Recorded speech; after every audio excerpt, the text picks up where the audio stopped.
Se a gente for pensar em termos de tempo de trabalho. Mas voltando a esse grupo do Grêmio, eu acho um grupo, por mais que tenha sido, nossa, é um grupo da morte.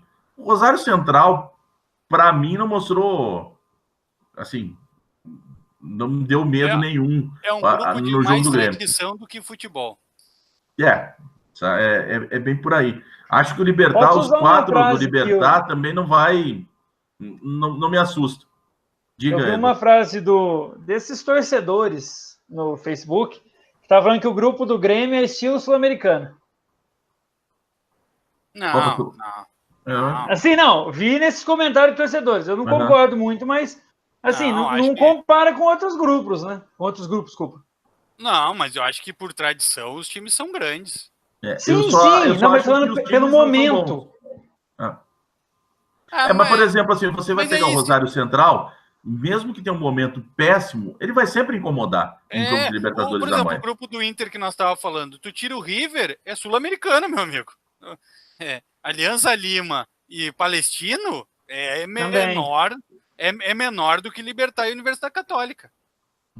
A Universidade Católica já foi a Universidade Católica. Libertar já foi o Libertar também.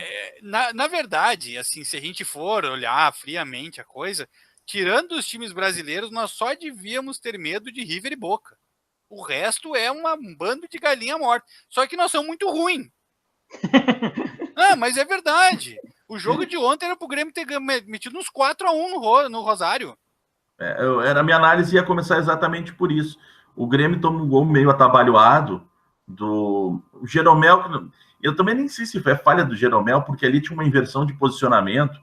E naquela bola, o que ficou meio bizarro é que o jogador cabeceia e que o Jeromel chega depois, né, para tentar cortar a bola. O jogador cabeceia meio mal, o goleiro não sabe se ele corta, se ele vai na bola, se ele fica olhando, e aí sai aquele gol meio bizarro do o lateral não marcou. Todo mundo errou ali. Ali todo mundo errou. Foi um erro de sistema defensivo. Foi ali. Falta de atenção. O Renato mesmo disse na coletiva, foi falta de atenção. Não pode tomar um gol daqueles com 1 minuto de jogo. Aí, o Grêmio ele produz o suficiente para fazer uns 4. E assim, fácil, porque o Grêmio jogou muito mais do que o Rosário no primeiro tempo. Só o Viseu perdeu 3 gols feitos. Eu não vou nem falar o gol do Cebolinha, antes do gol que ele fez, que foi um golaço, do Everton, porque o goleiro, meu amigo, o goleiro foi muito bem na bola. Porque o Cebolinha fez tudo certo. Foi até além, ele corta o zagueiro, ele prepara, ele tem consciência de onde ele vai chutar, ou seja, ele chuta a bola alta para tirar do goleiro, e o goleiro, estilo arqueiro de handball, faz aquela defesa. Ele foi muito bem naquele lance, o goleiro. Então, não vou nem culpar o Cebolinha. Mas aí veio o segundo tempo, Ernesto. E aí o segundo tempo, olha, o 1-1 aí ficou até de bom tamanho para todo mundo, porque o segundo tempo, que segundo tempo horrível. O Grêmio perde completamente o meio-campo no segundo tempo, porque o que o Grêmio tinha no primeiro tempo de diferente era que criava e tinha velocidade. O Rosário marca um pouco melhor o Everton, que deixa de ser o escape pela esquerda, aí o Grêmio não consegue mais jogar por aquele lado.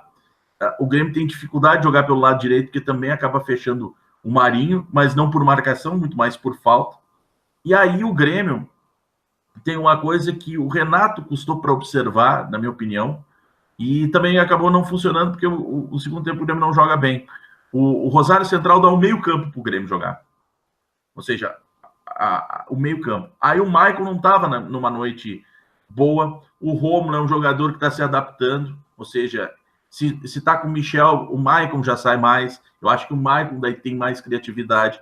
O Luan não estava bem, eu não sei se tem alguma coisa a ver com Luan estava lesão. Lesionado. Ou se é pipoca mesmo, mas... Não, o Luan, a notícia que tem é que ele sentiu a lesão de novo no último treino antes do voo e foi mesmo assim. Então, mas eu até comentei... Eu vi muita gente criticando o Luan hoje, mas eu acho que a questão da tal da fascite plantar, como é que é o negócio? Fascite plantar. Eu acho que pesou ontem de novo. Aí eu até comentei, estava assistindo o jogo no Consulado, de que eu tiraria o Luan e teria colocado o Montoya naquela ocasião para povoar mais o meio campo. Mas o Renato colocou o Mateuzinho, aí não é, aí era questão de opção, mas eu acho que o Grêmio, quando ele faz essa substituição que coloca mais um jogador para proteger, para evitar as subidas do Rosário, e depois quando entra o Jean-Pierre, o Grêmio até melhora um pouco, mas o jogo já estava decidido para as duas equipes já tinham se conformado com aquele empate. Mais alguma coisa esse jogo, Ernesto? Eu não falei? Não foi um mau resultado. Acho que foi um resultado normal de Libertadores. Poderia ter vencido, acho que até jogou. Como falou, acho que o primeiro tempo, depois do gol, o Grêmio dominou o primeiro tempo. Mas eu acho que faz parte de um time em formação, um time que vinha enfrentando adversários muito inferiores. Porque os times do Campeonato Gaúcho são muito fracos. E me assusta o Avenida, por exemplo, quase eliminar o Corinthians em São Paulo. Com todo respeito ao Avenida, é uma aberração do futebol brasileiro isso. E eram os adversários que o Grêmio vinha enfrentando, acho que foi o jogo mais difícil da temporada, foi o jogo que o Grêmio teve que se esforçar. E aí eu acho também subir um pouquinho nas tamancas, todo mundo falando, porque o Grêmio isso, porque o Grêmio isso, e eu vinha falando aqui, o Grêmio não é tudo isso, o Grêmio está enfrentando as penas da galinha morta, não é nem a galinha morta. E ontem ficou provado, o Grêmio precisa mostrar mais futebol. Eu acho que esse esquema tático com Everton, Marinho e um centroavante, eu acho muito ofensivo. Eu acho que falta poder no meio de campo e ontem deu para ver, em certos momentos o Rosário fechou o Grêmio não soube usar o meio campo, como tu mesmo falou. Não teve o Ramiro vir buscar, vir fechar o meio campo. Fazer o trabalho de meio. É exatamente isso. E se você precisar, desculpa até te cortar, e se você notar bem, o Leonardo e o Bruno Cortes tentam fazer isso, eles conseguem observar essa dificuldade que o Grêmio tem pela lateral, e o Bruno Cortes muito veio para o meio campo, tentar fazer a jogada de meio. Só que não é a função deles fazer isso, ele pode até surgir por ali, mas aí mostra a dificuldade. Se os jogadores de meio também não tiveram capacidade ou intensidade do jogo suficiente para conseguir fazer essa criação pelo meio. E eu já disse aqui no início do ano, não estou falando de agora, mas eu acho que se o Grêmio mantiver esse esquema tático com 3 atacantes, o Grêmio vai ter muita dificuldade durante o ano.